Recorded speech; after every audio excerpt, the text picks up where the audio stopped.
Topic है, जो topic तो वही है, एप्लीकेशंस ऑफ गॉस थ्योरम।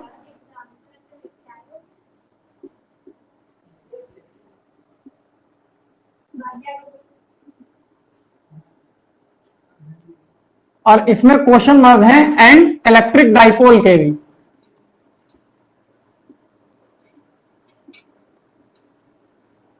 ये टॉपिक है क्लास का, ठीक है।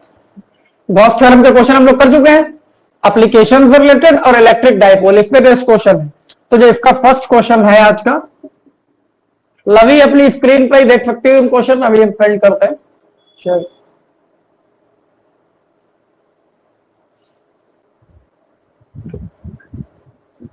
ये है क्वेश्चन फर्स्ट, है ना।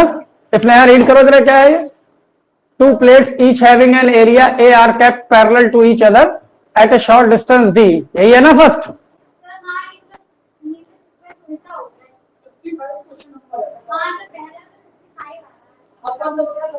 फिफ्टी टू है, 52 से लेके 65 तक है आई थिंक ये, ठीक है ना। तो 52 चलो हम बोल देंगे कौन सा है। To plates each having an area A are kept parallel to each other at a short distance B, ठीक है। They carry charges plus Q and minus Q respectively. The electric field in the space between the plates will be, एक पे plus Q charge एक पे minus, तो ये वही condition हो गई, electric field between the plates when they have the opposite charges. तो मिडिल में होता है, लेफ्ट में नहीं होता, राइट में नहीं होता, तो 4 ऑप्शन है यहाँ पर। फॉर्मूला होता है हमारे पास में इलेक्ट्रिक फील्ड का इन बिटवीन द प्लेट्स, ये कंडीशन है। एक पॉजिटिव हो गई, एक नेगेटिव हो गई, इनके मिडिल में कहीं निकालना है। सिग्मा अपॉन एप्सिलॉन, और सिग्मा की वैल्यू क्या होती है, क्यू अपॉन ए, जो भी इसका एरिया है। तो एप्सिलॉन नॉट ए, ये जो भी ऑप्शन क्वेश्चन में है वो सही हो जाएगा। कौन सा, तो इसको टिक कर देते हैं हम। लवी मार्क दिख रहा है क्वेश्चन पे, option A is correct. Yes दिख रहा है। ओके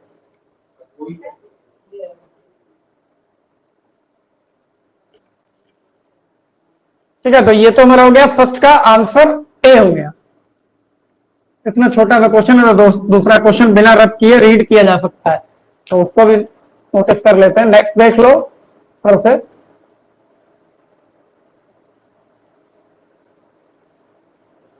नेक्स्ट क्वेश्चन हमारा ये सेकंड क्वेश्चन, उस पेपर के अकॉर्डिंग 53rd, जो बुक के अकॉर्डिंग है पेपर के अकॉर्डिंग, और अदरवाइज इस क्लास का सेकंड है। आंसर पहले तुम लोग बताओगे इस बार, फिर हम बताएंगे। In the figure xy is an infinite linear charge distribution. The points P and Q are shown in the figure.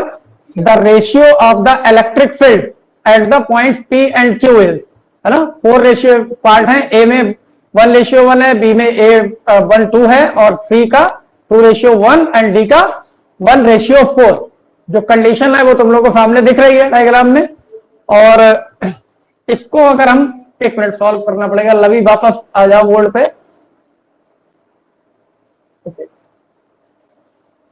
यहां इसमें ये इस तरीके की कंडीशन है, ये एक लीनियर चार्ज डिस्ट्रीब्यूशन गिवन है।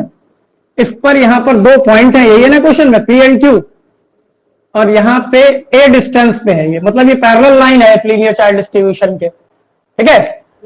तो रेशियो पूछा है on the electric field of P and Q। तो फॉर्मूला क्या होता है लीनियर चार्ज डिस्ट्रीब्यूशन के इलेक्ट्रिक फील्ड का, lambda upon 2 pi epsilon naught R, ये होता है ना। तो जब डिस्टेंस ये भी ए है और ये भी ए है, बाकी तो लीनियर चार्ज डिस्ट्रीब्यूशन तो एक ही है लैम्डा, तो इसका मतलब ये सेम ही रहेगा। तो रेशियो अगर हम EP अपॉन EQ कैलकुलेट करें तो ये 1:1 आएगा, रेशियो 1:1 होगा। तो ये जो भी ऑप्शन है वो करेक्ट होगा। तो कोई ऑप्शन है, एक बार क्वेश्चन करते तुम लोग देख लो, यहाँ पे मार्क भी कर देते हैं एक बार।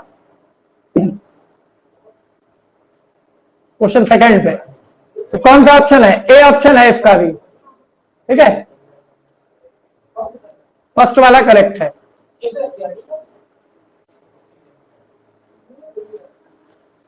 अब इसको रब कर लीजिए जाए।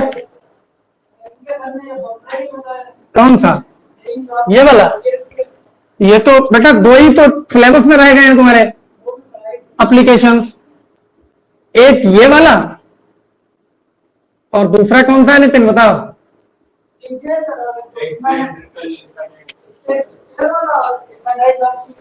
हाँ, अब नेक्स्ट हमारा जो थर्ड क्वेश्चन है वो भी देख लेते हैं क्या है। इसको निकाल लें, लवी से बात करनी होगी तो बाकी नहीं। थर्ड क्वेश्चन देख लेते हैं क्या है।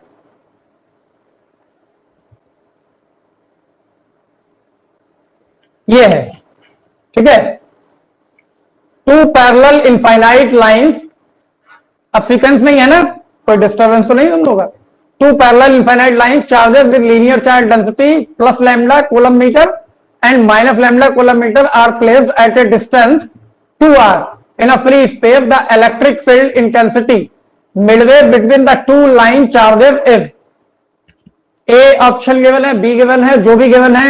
अब इसमें से पहले तो तुम्हें करेक्ट पता करना होगा, तब कोई ऑप्शन आएगा, है ना। जैसे lambda upon pi F L M naught R है, सेकंड है lambda upon 2 pi F L M naught R है, और सी है। फिर भी एक बार तुम लोग अपने अकॉर्डिंग बताओ क्या होना चाहिए, क्या लगता है तुम लोगों को इसमें से which one is correct, A B C and D?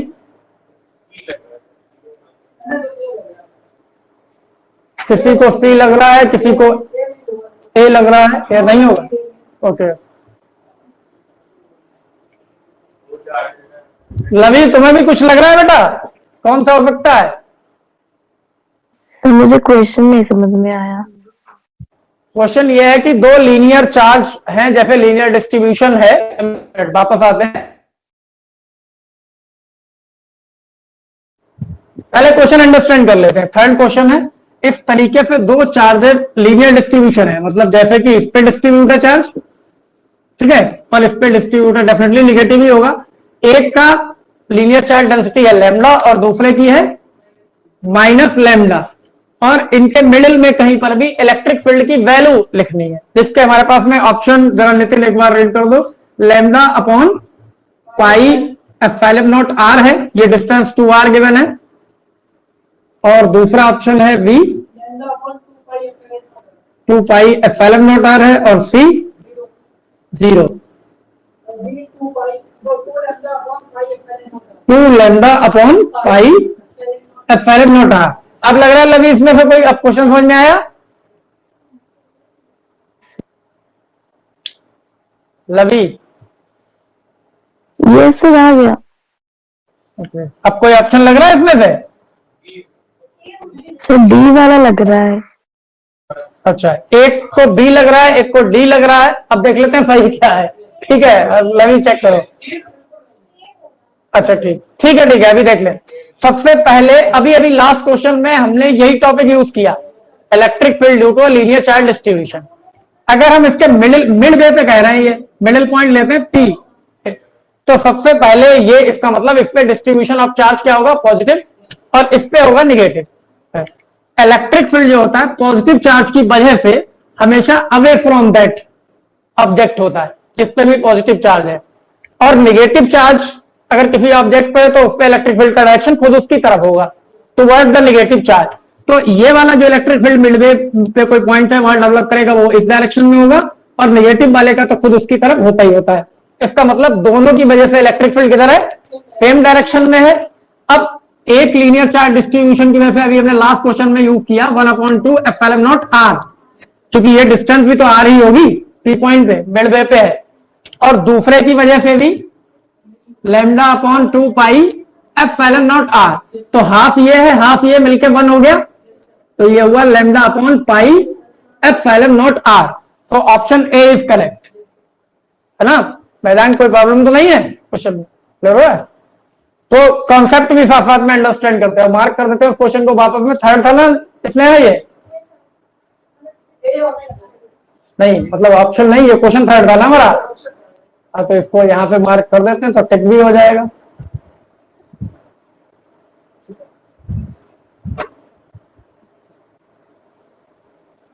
अब फोर्थ क्वेश्चन देख लेते हैं।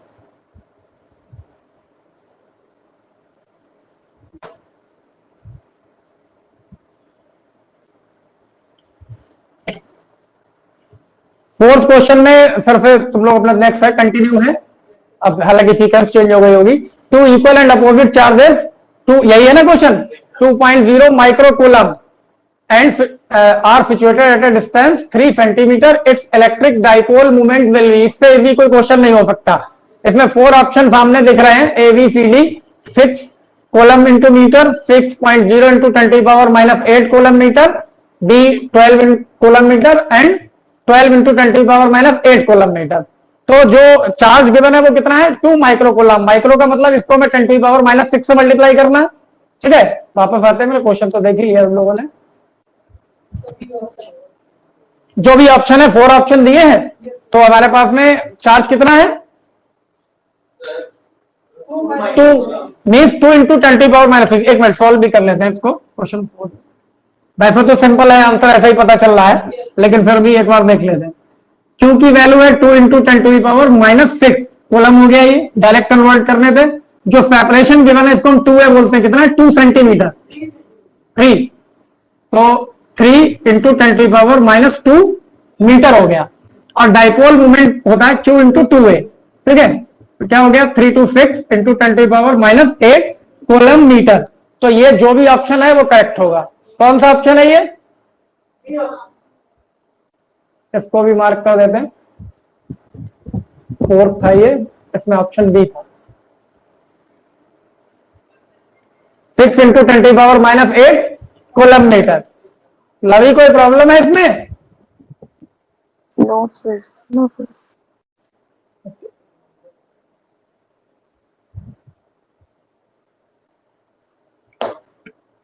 इसमें तो नहीं है, इसमें कुछ प्रॉब्लम हो गई,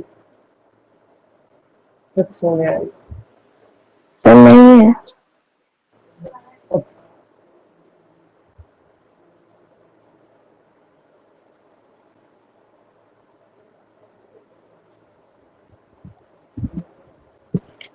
ठीक, अब मतलब इन दोनों क्वेश्चन में कोई इश्यू नहीं था। ठीक, वैसे भी बहुत इजी से क्वेश्चन है।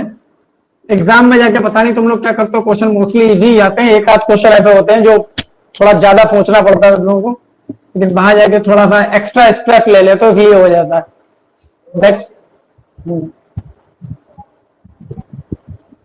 फिफ्थ होगा, नेक्स्ट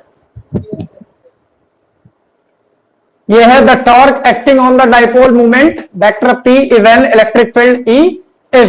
इससे सिंपल क्वेश्चन हो भी नहीं सकता, तो इसका ऑप्शन तो एटलीस्ट बता ही दो। D option P cross T, T है ना, राइट ऑप्शन होगा।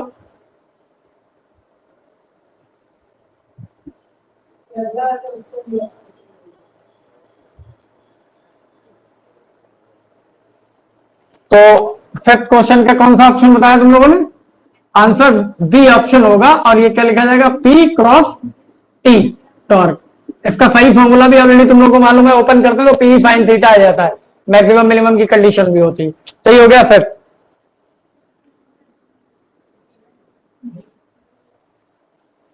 मतलब नेक्स्ट क्वेश्चन का आंसर पहले ही मिल रहा है, तो अभी देखते हैं।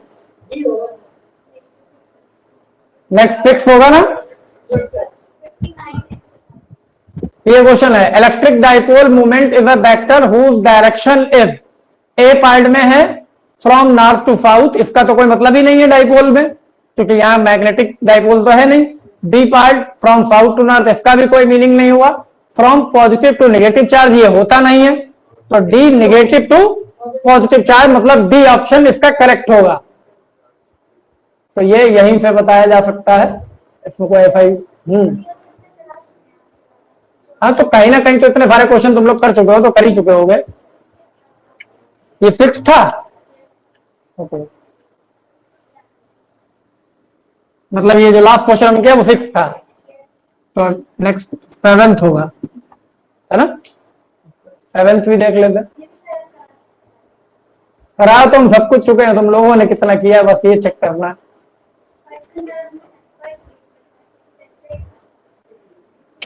A point charge placed at some distance from a short electric dipole in the in-down position. In-down position का मतलब समझते हो ना, एक्सेस पे, ठीक है। Experiences a force F if the distance of the point charge from the dipole be doubled.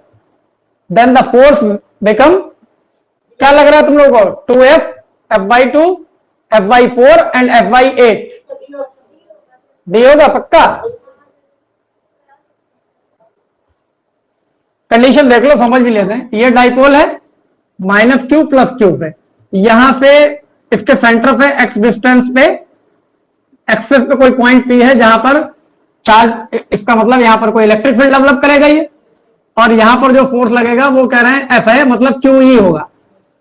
अब ये कह रहे हैं कि अगर इस डिस्टेंस को डबल कर दिया जाए, तो डबल करने का मतलब यहां तक आते हैं तो नेक्स्ट पॉइंट होगा पी डैश, उसकी डिस्टेंस यहां तक कितनी हो गई 2x, और 2x जैसे ही हम प्लेस करेंगे तो यहां पर जो इलेक्ट्रिक फील्ड होगा ई डैश, तो ई एक्चुअली क्या होता है इसका ई अपॉन आर क्यूब होता है ना। टू तो बात की बात है, प्रोपोर्शनल की बात कर रहे हैं, ठीक है, वो तो दोनों ही एक्सेस पे हैं तो टू का कोई मतलब नहीं है।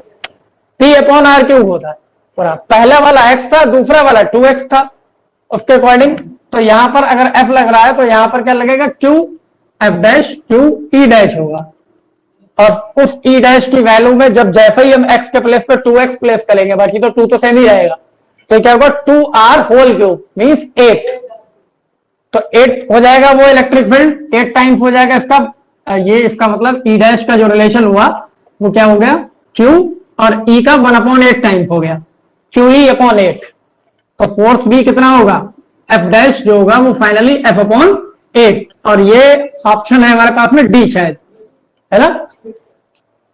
मैदान कुछ सोच रहे हो? तो ये तो आपने कराया था question. Electric field on the axis of dipole is given by 1/4 pi epsilon not 2p upon r cube, तो फर्स्ट सिचुएशन में x था, सेकंड सिचुएशन में 2x था, तो डिफरेंस कितना आएगा, सिर्फ यहाँ x क्यूब होगा, तो वहां पर 2x मतलब 8x क्यूब होगा, है ना, तो 1/8 टाइम्स हो गया, मतलब वो इलेक्ट्रिक फील्ड 1/8 टाइम्स रिड्यूस हो गया, तो डेफिनेटली फोर्स भी 1/8 टाइम रिड्यूस हो जाएगा।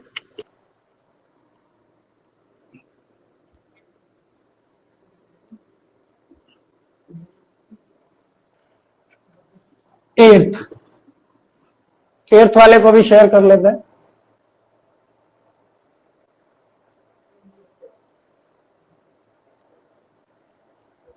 सही है ना, N electric dipole place in the uniform magnetic field may experiences only a net force, only a torque, both the net force and the torque, and neither torque and the force। कौन सा भाई है, तो बता ही दोगे, सिर्फ torque लगता है क्योंकि यूनिफॉर्म में नेट फोर्स 0 हो जाता है, तो इसका ये ऑप्शन करेक्ट हो जाएगा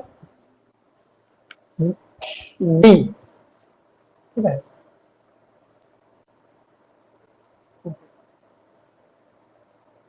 तो क्वेश्चन नंबर था 8 और ऑप्शन बी, क्योंकि इसको डायग्राम के अकॉर्डिंग देख लो, जैसे ये यूनिफॉर्म इलेक्ट्रिक फील्ड है, इसमें कोई फोर्स, एक बार कॉन्सेप्ट सारे अंडरस्टैंड करते जाओ, -q + q है, तो फोर्स इस वाले पे अपोजिट, इलेक्ट्रिक फील्ड के अपोजिट इधर लगेगा F = QE, और इस वाले पे पॉजिटिव चार्ज पे किधर लगता है इलेक्ट्रिक फील्ड के डायरेक्शन में, यहां भी F = QE होगा। एक्चुअली इनको हम F1 F2 एज्यूम करेंगे, तो नेट फोर्स जब भी अप्लाई करेंगे तो क्या होगा F1 - F2 और F2 - F1, मॉड के टर्म में लिखना है हमें, दोनों इक्वल है। QE कभी कभी सॉल्व भी करवा लेते हैं, इसलिए 0 है, शो दैट की कंडीशन में आपको सॉल्व भी करना पड़ेगा, शो करना पड़ेगा कि नेट फोर्स आ सकते हैं।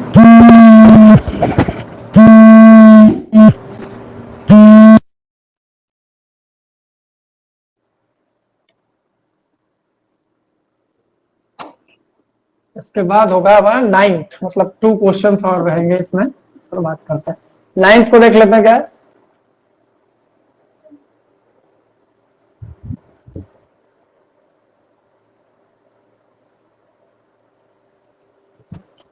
The system of 3 charges in figure is equivalent to an electric dipole of dipole moment q - 2q plus, एक ही स्ट्रेट लाइन पे ये चार्जेस हैं, देख लो जरा, यहाँ पे डायग्राम भी बना देते हैं, एक q है, -2q है, और लास्ट में कितना है +q है, यहां भी +q है ना फर्स्ट वाला, हाँ, और ये जो डिस्टेंस है वो a है और ये 2a है, ठीक है। सबसे क्वेश्चन एक बार देख लो, the system of 3 charges in figure is equivalent to an electric dipole of dipole moment, 4 option है, QA directed towards right, QA directed towards left, and Q2A directed towards right, and Q2A directed towards left. 4 option में से तुम लोगों को जो सही लग रहा है वो बताओ, जी सही लग रहा है, अब जरा देख लेते हैं कैसे होगा। एक लोगों को सी सही लग रहा है, एक को डी सही, इसलिए यहाँ तुम्हें कौन सा सही लग रहा है, सी। देख लो बहुत इजीली चेक हो जाएगा, ये जो -2q है इसको हम ऐसे सपोज कर लें, हमने दो चार्जर माइनस क्यू रखे हुए हैं यहां पर, अभी तो -2q हुआ एक ही पॉइंट पे, एक -q को मर्ज कर लेते हैं इसके साथ, तो एक डाइपोल बन गया ये -q एंड +q, जिसका डाइपोल मोमेंट p किधर होगा, नेगेटिव टू पॉजिटिव, और होगा कितना, ये सेपरेशन a गिवन है, चार्ज q है तो qa होगा, ठीक है। और दूसरा यहां पर -q, इसको मर्ज करते हैं इसके साथ, ये सिस्टम बनाएंगे दूसरे डाइपोल का, तो इसका डाइपोल मोमेंट सपोज करो p डैश है, ये कितना होगा, चार्ज तो अब भी q है लेकिन अब सेपरेशन 2a है -q और +q के बीच में, तो डेफिनेटली ये डिस्टेंस ज्यादा, तो ये वाला रिलेशन ये p dash is greater than p, और इसका डायरेक्शन किधर होगा, उधर नेगेटिव टू पॉजिटिव, और ये वाला ज्यादा है तो टुवर्ड्स द राइट होना चाहिए, है ना, और होगा कितना, q इंटू ए, क्योंकि ये आप सब्सट्रैक्ट कर रहे हैं, है ना, तो यहां पर q इंटू 2a, यहां पर qa 2qa और qa, तो qa होगा qa टुवर्ड्स राइट, तो ये आंसर हुआ ऑप्शन ए, ठीक है। तो इसलिए जब भी कोई क्वेश्चन सामने देखो, डायग्राम देखो, तो उसको एक बार ध्यान से देख लो, कंडीशन अप्लाई कर लो, फिर कंक्लूजन पे जाओ।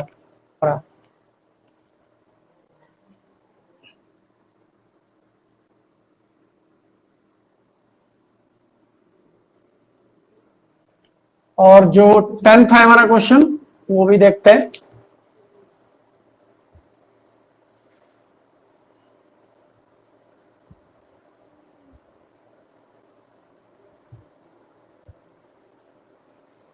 यही है, the torque acting on a dipole, नहीं ये तो ऑलरेडी हो चुका है ना, वो कुछ डिस्टर्ब हो गया शेयर में, कोई नहीं, 10th होगा ना,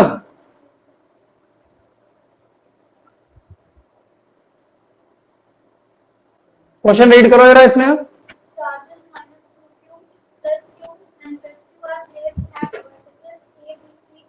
ये है ना, देखो charges -2q +q and +q are placed vertices on ABC and equilateral triangle. Figure of side A, D is the midpoint of BC. The dipole moment of this system of charges. पहले तो diagram बना लेते हैं, equilateral triangle given है, ठीक है, इस तरीके से A B C, और यहां पर जो चार्जेस हैं कितने कितने, -2q +q एंड +q यहाँ पर है, +q यहाँ पर है, और -2q यहाँ पर है। इसमें 4 ऑप्शन है क्वेश्चन में, 2√3 QA along AD, 2√3 QA along DA, √3 QA along AD and √3 QA along DA। तुम लोगों को कौन सा लग रहा है, C और D में प्रॉब्लम है, यहाँ पर है दोनों लोग, D अभी चेक कर लेना कितना आएगा, लास्ट क्वेश्चन जैसा ही है ये, मतलब इस -2q को फिर आप डिवाइड करने जा रहे हैं, -q एंड -q में एक डाइपोल बन रहा है AB और एक डाइपोल बनेगा AC, ठीक है ना। तो अगर हम डाइपोल मोमेंट जैसे इसको लिखें, PAB का डाइपोल मोमेंट क्या होगा, साइड ट्राइंगल की A गिवन है, तो ये होगा AQA, ठीक है ना, QA, और अगर PAB लिखते हैं, सॉरी AC, तो ये भी QA होगा, क्योंकि चार्जेस इक्वल है, प्रेशर इक्वल है, और ट्राइंगल कौन सा है, और dipole moment is a vector quantity, तो इसका मतलब ये नेगेटिव टू पॉजिटिव, ये इस डायरेक्शन में है PAB, और ये वाला इस डायरेक्शन में है, ये है PAC, ठीक है। In equilateral triangle all the angles are of 60 degree, सारे 60 होंगे, इट मींस इन दो वेक्टर्स के बीच का एंगल कितना है, 60, और जब भी दो वेक्टर्स के बीच का कोई एंगल हो और हमें उनका रिजल्ट फाइंड आउट करना है, तो we have to use the law of parallelogram. तो जैसा ही वो हम यूज करेंगे तो क्या होगा, P फाइनल जो होगा, और ये एक्चुअली दोनों इक्वल है, मींस QA² प्लस QA² मतलब P1 P2 या P प्लस 2 QA² फिर से हो जाएगा, क्योंकि P1 का भी वही, P2 का भी वही, और angle between them is cos 60 मतलब 1/2, इसका मतलब ये 2 कैंसिल हो जाएगा इस वैल्यू से, तो हमें यहां पर जो मिल रहा है 3 टाइम्स QA² प्लस QA², यहां cos 60 के 1/2 से 2 कैंसिल, 3 टाइम्स, तो ये क्या होगा, QA तो सॉरी Q² A², क्या चीज, क्यू स्क्वायर स्क्वायर, मतलब क्यू ए आउटसाइड ले लेंगे, √3 इनसाइड रहेगा, क्यू ए √3। अब डायरेक्शन की बात हुई, तो डायरेक्शन इनका दो वेक्टर अगर ये तो इनके बीच में कहीं जाता है, तो ये मिड पॉइंट बता रहे हैं डी है, तो अलोंग ए डी होना चाहिए। डेफिनेटली ये बाइसेक्ट भी करेगा कि दोनों वेक्टर इक्वल है, तो अगर एंगल निकालेंगे तो ही 45 आ जाएगा, तो ये अलोंग ए डी। कौन सा ऑप्शन है ये, तो आंसर सी इसका आंसर हो गया। ठीक है, एक क्वेश्चन अभी और है, किसी में कुछ इशू हो तो बता देना है, मैं तुरंत, ये सोचने की जरूरत नहीं कि छोटा टॉपिक है या बड़ा टॉपिक है। एक लास्ट क्वेश्चन है ये 11, इसको भी देख लें, इसमें अगर आप चीज चेक कर लेते हैं तो ये वही है या नहीं, चलो खैर वो तो पता चल जाएगा। ये द मैग्नीट्यूड ऑफ इंटेंसिटी, देखो ये वाला question, the magnitude of intensity of electric field at a distance x on axial line at a distance y on the equatorial line of a given dipole are equals to then xy, ratio चाहिए। if the magnitude of intensity of electric field at a distance x, ये access की बात हो रही है, on the axial line and at a distance y on the equatorial line on a given dipole are equal, then xy का ratio चाहिए। 4 option है हमारे पास, 1:1, 1:2, 1:2, सॉरी 1:√2 एंड 1:2, और लास्ट है √3/2:1। अब इसको चेक कर लेते हैं कौन सा हो जाएगा, सी होगा। देख लेते हैं एक बार क्या प्रॉब्लम है। ये कह रहे हैं जो एक्सेस पे इलेक्ट्रिक फील्ड है वो इक्वेटोरियल लाइन के इलेक्ट्रिक फील्ड के इक्वल है ना। एक्सेस पे जो फॉर्मूला होता है वो होता है 1/4πε02p/r³, और जो इक्वेटोरियल पे होता है वो होता है 1/, तो यहां r नहीं होगा, यहां एक्चुअली x गिवन है, डिस्टेंस x 1/4πε0, यहां क्या है इक्वेटोरियल लाइन जिसपे जस्ट p होगा अपॉन बाई क्यू। तो सबसे पहले तो ये 1/4πε0 कैंसिल हो जाएगा, p कैंसिल हो जाएगा, 2 यहां पर, और x को उधर ट्रांसफर कर लेते हैं, तो x अपॉन बाई का होल क्यूब हो जाएगा। x अपॉन बाई को फ्री करेंगे तो ये s2 का 2 की पावर 1/3 हो जाएगी। ठीक है, तो ये रेशियो होगा x रेशियो y को जब लिखेंगे √2:1। कौन सा ऑप्शन है ये, डी। तो इसका मतलब आंसर डी इज करेक्ट।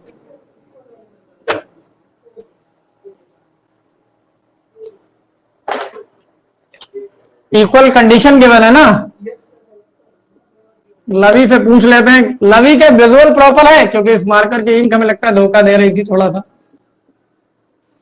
हाँ सर, अब ठीक है, पहले थोड़ा लाइट था, पहले थोड़ा लाइट था, अब थोड़ा तेज है।